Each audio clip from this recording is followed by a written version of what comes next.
E pela primeira vez em Alagoas, vai sediar aí um simpósio internacional sobre esclerose lateral amiotrófica, a ELA.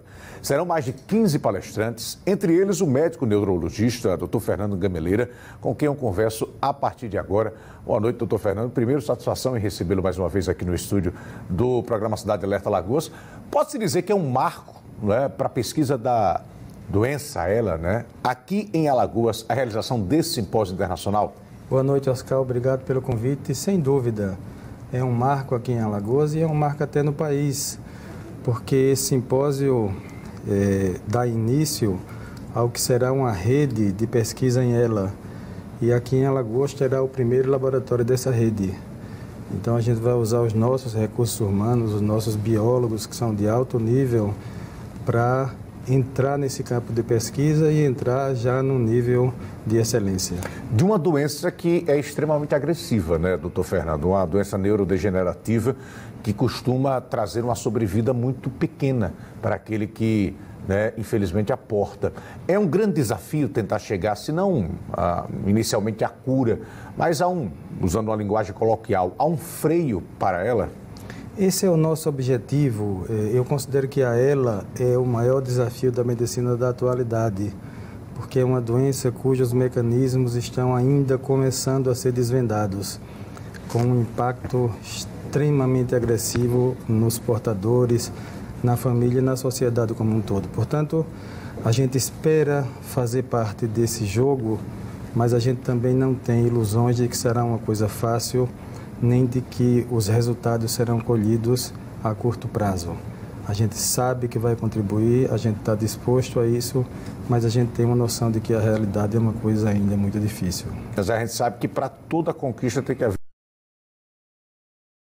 Não é o primeiro passo, a ELA já é conhecida há algum tempo, Mundialmente já existem muitas pesquisas, inclusive se utilizando célula-tronco, mas quanto mais gente pesquisando, quantas outras teorias possam ser desenvolvidas, pesquisadas, eu acredito que essa força-tarefa, em que Alagoas também está inserido, o Brasil está inserido, o mundo está inserido, pode trazer um resultado menos demorado, se assim podemos colocar, doutor Fernando? Essa é uma expectativa real, Oscar.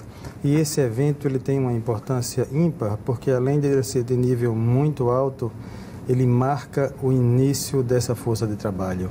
Quer dizer, não é apenas trazer pessoas de fora para falar para a gente, é a gente conseguir se inserir nesse time, o que é um desafio, mas que não deixa de ser também um grande prazer de a gente conseguir participar dessa luta. O seminário acontece quando, doutor Fernando?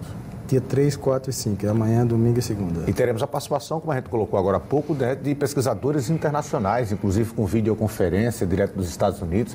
Tende a ser realmente um evento muito rico, doutor Fernando? Sim, e terão conferencistas que virão pessoalmente, como os da Coreia do Sul, que a Coreia do Sul eu acho que deve ser encarado como um exemplo para a gente do Brasil, porque era um país até mais atrasado do que o nosso e hoje na tecnologia como um todo, inclusive na tecnologia médica, é um exemplo e já é um país de primeiro mundo e é lá que nós queremos chegar. Quando a gente fala que é um grande desafio, o senhor chegou até a afirmar que seria o grande desafio da medicina moderna, é porque ainda não se tem uma causa específica para ela, ou um estilo de vida que possa levar, se trabalha com exclusão ou com percentuais, enfim. Só para a gente ter uma ideia de como o desafio é grande, doutor Fernando? Não se dá para afirmar o que causa a ela, A gente comparando, por exemplo, com a maior parte dos tipos de cânceres em que já existem os alvos bem estabelecidos, o que está se tentando naquelas doenças é identificar as armas para atuar. Na ELA, a gente agora é que está começando a entender os primeiros alvos.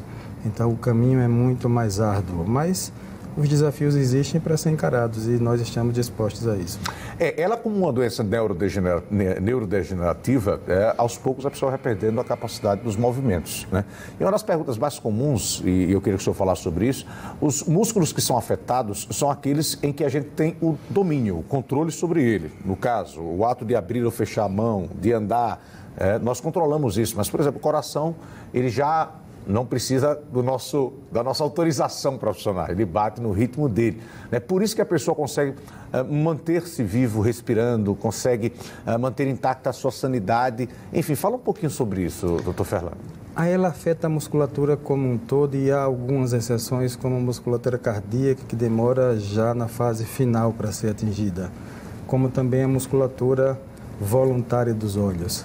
Essas são as duas exceções praticamente únicas. Os esfíncteres também, para urinar, para evacuar, eles são preservados até a fase final. Mas mesmo a musculatura involuntária, como a que permite a gente deglutir os alimentos ou respirar, é também afetado, e daí o drama se tornar muito maior, porque a pessoa passa a depender de equipamentos até para essas funções que seriam automáticas, que seriam completamente involuntárias, como respirar, por exemplo.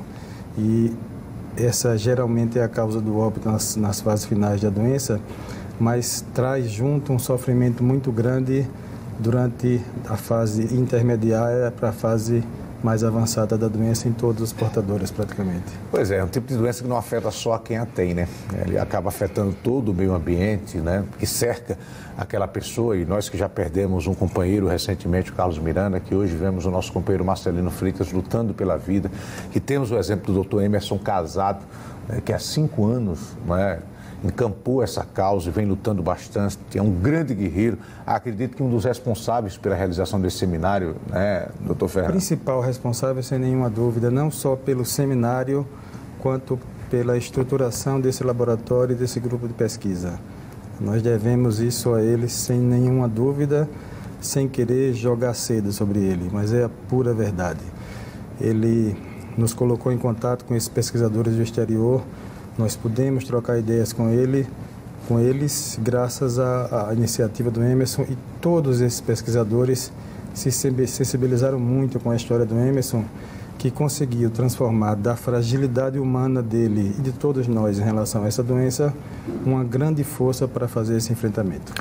Esse final de semana, aliás, nos próximos 3 dias, um seminário internacional aqui em Alagoas sobre esse tema, que é um tema que causa ainda tantas dúvidas, né, que ainda tem tantas perguntas que precisam ser respondidas. Doutor Fernando, muito obrigado. Sempre uma satisfação recebê-lo ao vivo aqui com a gente. Muito obrigado.